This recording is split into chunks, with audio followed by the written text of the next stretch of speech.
Peter, I just wanted to ask you, what should I be asking as a parliamentarian? What should I be asking the Human Rights Commission nationally, and should I be going to to Queensland and Victoria particularly to their commission, human rights commissioners?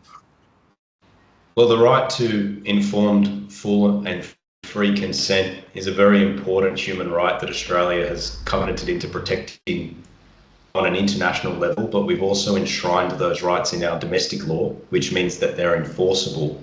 So in Queensland and Victoria, the human rights statutes specifically protect the right of individual citizens not to be subjected to any kind of medical treatment absent full, free and informed consent.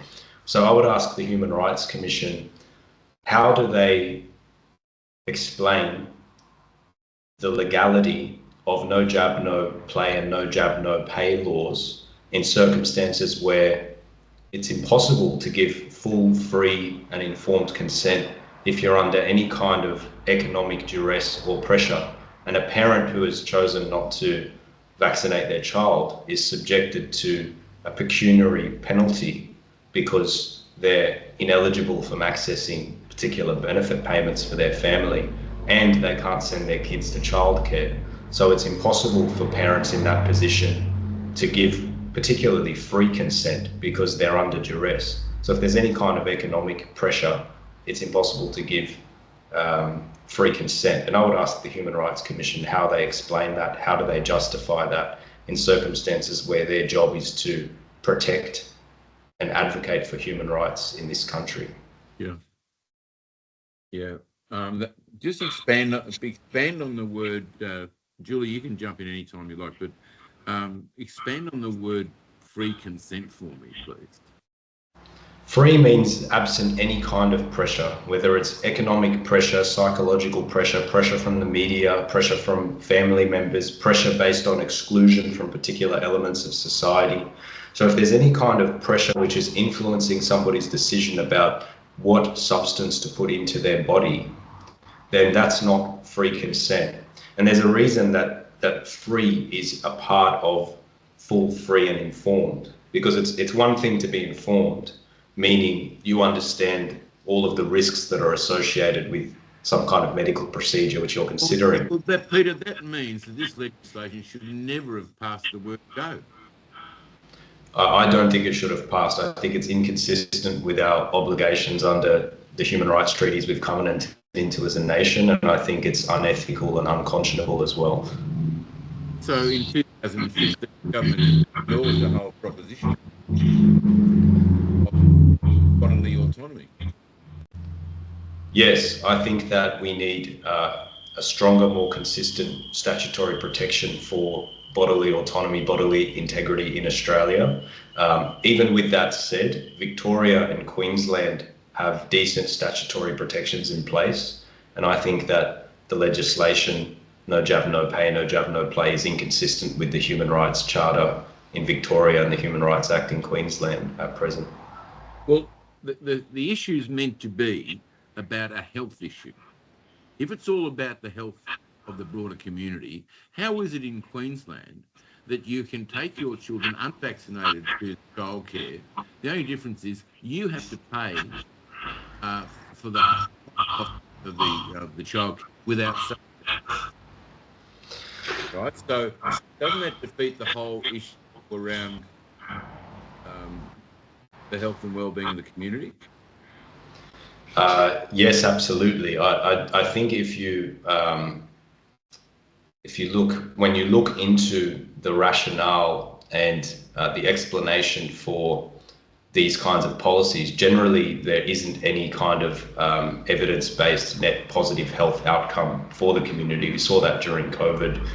The idea that vaccination mandates could have any impact on transmissibility absent any evidence of any impact on transmissibility from the products. I mean, I think it has a lot more to do with policy making and economic interests in the background than it does with health.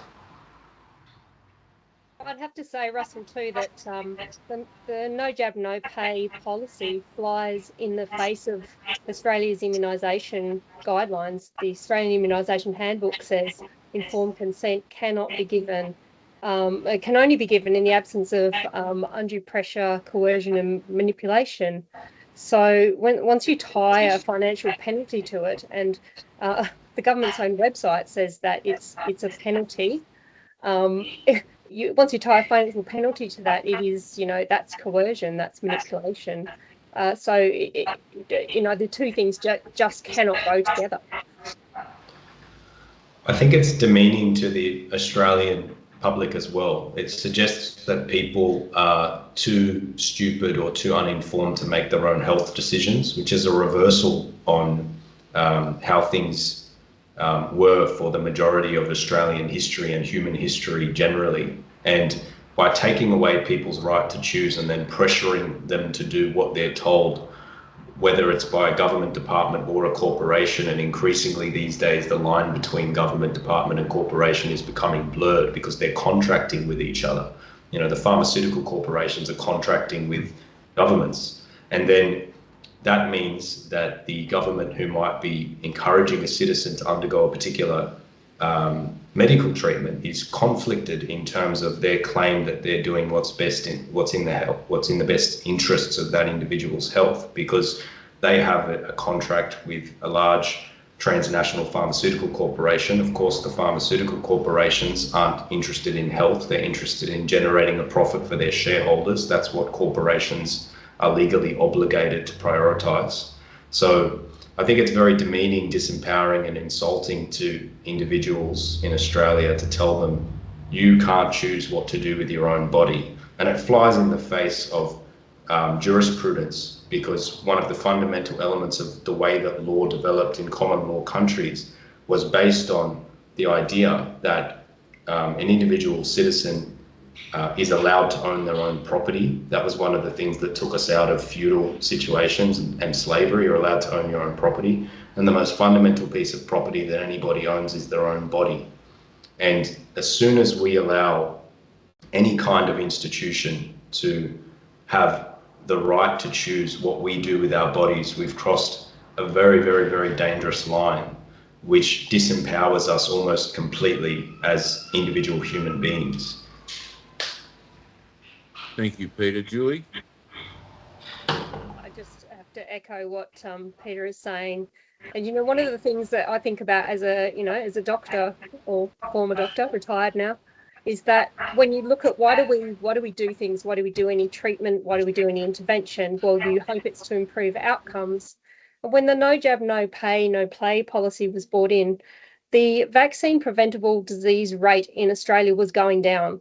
According to the Australian Institute of Health and Welfare, they looked at the rates between 2005 and 2015, and the rates were going down.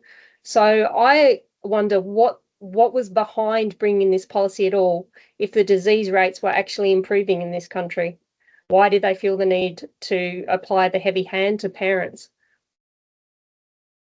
Yeah, I understand that. Peter, is there anything you wanted to say before we wrap up? No, I'd just say thank you for taking up this issue, Russell. I think it's really, really important. And up until this point, very few members of Parliament have, I don't know what it is, but have had either the knowledge or maybe the courage to look into this. And I just say thank you as a parent myself of young kids. I think it's really important that parents are given autonomy to choose when it comes to their own kids, and that in general we retain the ability to choose what we do with our own person.